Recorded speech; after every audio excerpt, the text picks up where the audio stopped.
How you doing, Tiki Kev here? Listen, we just finished up here in New Ringgold, PA. And there it is. Finally, the first job of the season is done. We have a 20 by 14 tiki hut and a 10 by 3 bar. So let's go see inside.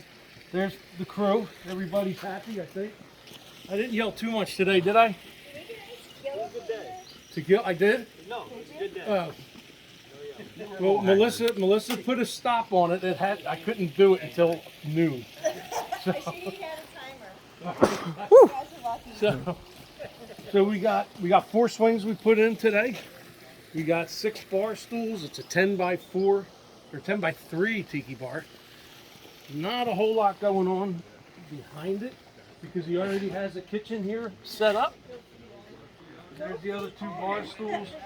And we just have a little bit of electric down here and a whole bunch of cabinet space.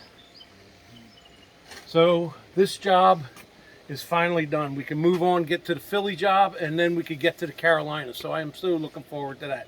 But we got the first one under our belt, finding materials, and everybody knows what it's like right now. It's horrible. So thankfully I had all these guys to help out. We got Nick behind the camera and Melissa who wanted the tequila. And then you got Vaughn and Sean and Jay and myself. And I don't know where Bob is. There's Bob. He's sitting over there on the steps. He's trying not to die. So couldn't have done it without all these guys. We got it done in less than a full day. We thought we were going to be here 2 days to finish it up. But no, we didn't. So we're heading back to Chalfont and the Tiki Kev shop. And we are done.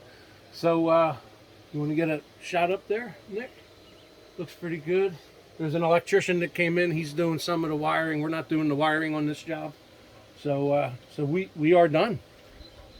So from Ringgold, New Ringgold, Pennsylvania, the Tiki Kev crew, Tiki Kev out.